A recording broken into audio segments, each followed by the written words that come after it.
Assalamualaikum warahmatullahi wabarakatuh. Apa kabar teman-teman semua? Semoga dalam keadaan sehat walafiat dan selamat menjalani aktivitasnya. Perkenalkan, saya Suci Nabila. Saya berasal dari jurusan Ilmu Komunikasi di Fakultas Ilmu Sosial dan Ilmu Politik di Universitas Andalas. Nah, video kali ini adalah bentuk penugasan saya dalam ujian akhir semester 3 mata kuliah Psikologi Komunikasi. Dan di video ini saya akan membahas salah satu materi yang telah saya pelajari selama belajar di mata kuliah Psikologi Komunikasi, yaitu komunikasi massa. Jadi stay tune terus ya dan enjoy! Jadi membahas tentang komunikasi massa, sebelumnya kita harus tahu dulu apa itu komunikasi massa. Nah, secara bahasa komunikasi massa atau mass communication adalah proses penyampaian pesan melalui media massa atau communicating with media. Oleh karena itu, komunikasi massa tidak dapat dipisahkan dari media. Bahkan, media merupakan inti dari komunikasi massa yang efisien dan efektif.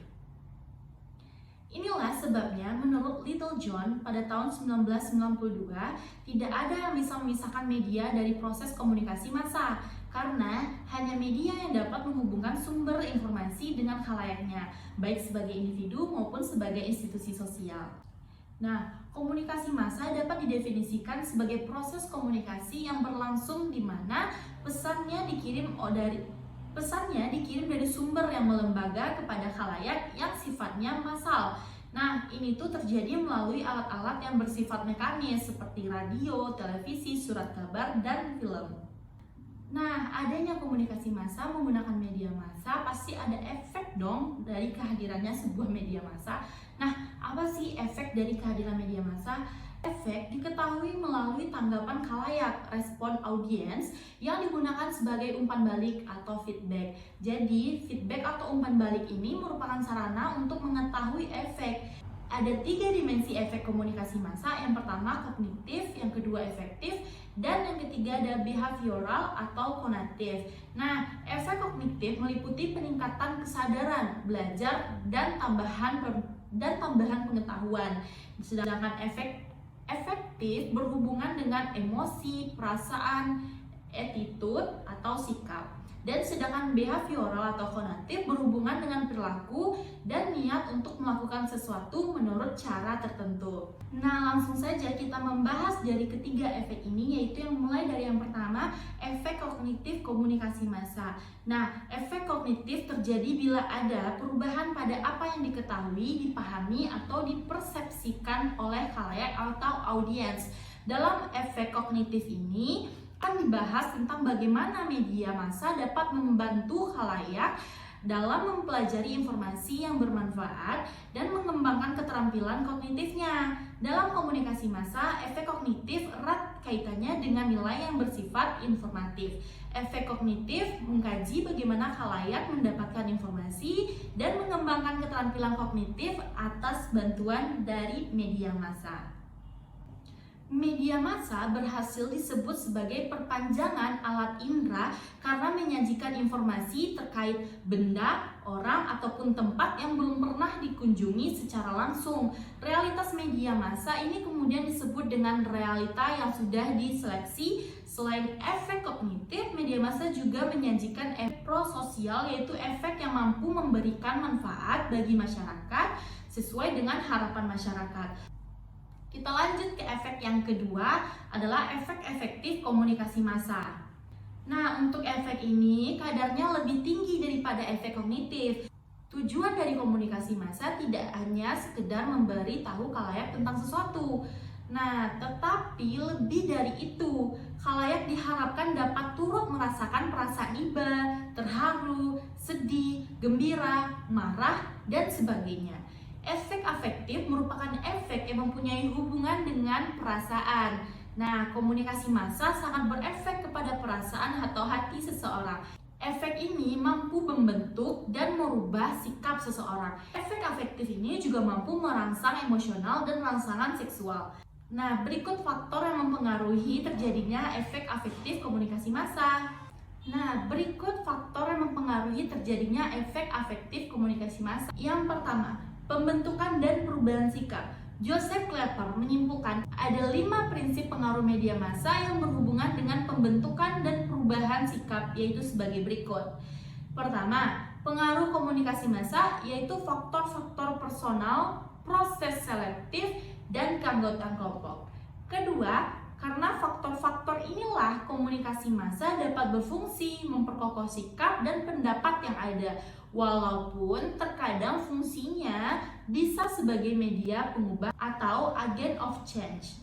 Yang ketiga, bila komunikasi massa dapat menimbulkan perubahan sikap, perubahan kecil terjadi pada intensitas sikap lebih umum terjadi daripada perubahan seluruh sikap dari satu sisi ke sisi lainnya. Yang keempat, komunikasi massa cukup efektif dalam mengubah sikap pada bidang-bidang di mana pendapat orang lemah seperti pada iklan komersial. Dan yang terakhir, komunikasi massa cukup efektif dalam menciptakan pendapat tentang masalah-masalah baru bila tidak ada predisposisi yang harus teguh. Nah, yang pertama tadi kita membahas tentang perubahan sikap. Sekarang kita masuk ke yang kedua, rangsangan emosional. Pertama, suasana emosional. Respon yang kita berikan setelah melihat sebuah iklan, film, dan informasi akan dipengaruhi oleh suasana emosional. Seperti saat melihat film yang sedih, maka respon emosional yang kita rasakan adalah kesedihan dan haru. Begitu sebaliknya, jika ada kita melihat film yang menegangkan, yang bikin emosi naik, itu biasanya kayak ibu-ibu yang nonton sinetron, itu pasti akan kepancing juga ikut emosi. Nah, yuk lihat video berikut ini. Iya tolo, tema ko setuju tolo. Dede, hartanya junjaro nalle beratnya ya. Tanjana pencinike, dede. Kok disipa gini beratnya ya? Tunggu apa yang tunggu? Suri motor. Gimana? Ditambah dengan penambahan video tadi, teman-teman udah paham kan tentang poin 2 rangsangan emosional ini? Atau teman-teman juga ikut emosi setelah melihat video tadi? Oke, kita lanjut ke yang berikutnya. Yang ketiga, situasi terpaan. Nah, saat menonton film horor, jika kita menontonnya di rumah tua dan suasana gelap, maka kita akan ketakutan untuk menonton film tersebut. Hampir-hampir sama ya dengan yang tadi. Tapi kalau yang tadi kita kebawa nih sama rasa yang ditampilkan di media yang telah kita lihat.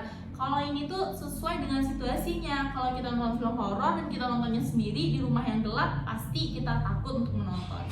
Faktor yang terakhir adalah faktor predisposisi individual. Faktor yang terjadi saat kita merasa terlibat dengan tokoh atau lakon yang sedang ditampilkan dalam media massa, atau karakteristik khas individu. Saat orang melankolis menanggapi tragedi, maka ia akan terharu tetapi tidak dengan orang periang, begitu sebaliknya.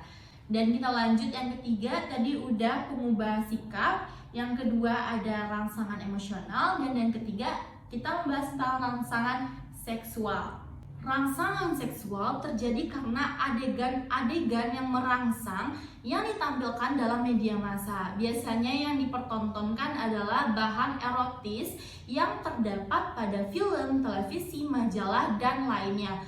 Para ahli menyebutnya adalah engan erotika. Nah, erotika inilah yang mampu merangsang gairah seksual, menurunkan nilai moral, dan membuat kecanduan. Erotika ini mampu mengakibatkan reaksi emosional seperti resah, impulsif, agresif, dan gelisah. Nah, dalam rangsangan seksual ditemukan dan terjadi stimulus erotis. Stimulus erotis merupakan stimulus yang dapat membangkitkan gairah seksual eksternal dan internal. Setiap orang mempunyai stimulus erotis yang berbeda-beda. Ada yang mudah terangsang dengan mencium aroma parfum, dan ketika mencium aroma parfum tersebut akan membangkitkan gairahnya. Ada juga yang hanya melihat foto sudah langsung terangsang. Nah, kita udah membahas 2 efek komunikasi massa. Apa teman-teman masih ingat? Yang pertama apa tadi? Efek kognitif, yang kedua efek efektif, dan langsung kita masuk ke efek yang terakhir, yaitu efek behavioral komunikasi massa. Efek behavioral merupakan akibat timbulnya pada diri khalayak dalam bentuk perilaku, tindakan, atau kegiatan. Pernyataan ini mencoba mengungkapkan tentang efek komunikasi massa pada perilaku, tindakan, dan gerakan khalayak yang tampak dalam kehidupan sehari-hari. Nah, adegan kekerasan nih dalam televisi atau film akan menyebabkan orang menjadi beringas, pemarah. Pernyataan-pernyataan ini mencoba mengungkapkan tentang efek komunikasi massa pada perilaku, tindakan, dan gerakan khalayak yang tampak dalam kehidupan sehari-hari. Perilaku manusia dapat dilihat dari dua sudut pandang. Yang pertama, perilaku sosial adalah perilaku spesifik yang diarahkan pada orang lain. Penerimaan perilaku yang sangat tergantung pada norma-norma sosial dan diatur oleh berbagai sarana kontrol sosial. Yang kedua, perilaku dasar merupakan suatu tindakan atau reaksi biologis dalam menanggapi rangsangan eksternal ataupun internal yang didorong oleh aktivitas dari sistem organisasi, khususnya efek respon terhadap stimulus. Selain itu, perilaku manusia tidak lepas dari faktor-faktor yang mempengaruhi seperti genetika, intelektual, emosi, sikap, budaya, etika, wewenang, hubungan, dan persuasi. So, itu materi dari aku, dan ini adalah materi komunikasi massa yang udah aku pelajari selama aku belajar di mata kuliah Psikologi Komunikasi jurusan Ilmu Komunikasi di Universitas Andalas. Nah, semoga video ini tuh dapat membantu teman-teman yang sedang cari materi ini juga, atau yang pengen menambah lagi nih ilmu pengetahuannya di bidang komunikasi. Saya juga sangat senang apabila video saya ini dapat membantu teman-teman yang lagi membutuhkan materi ini. Dan semoga teman-teman juga enjoy semua materi yang telah saya paparkan. Sekian dari saya. Terima kasih banyak. Assalamualaikum warahmatullahi wabarakatuh. Bye-bye.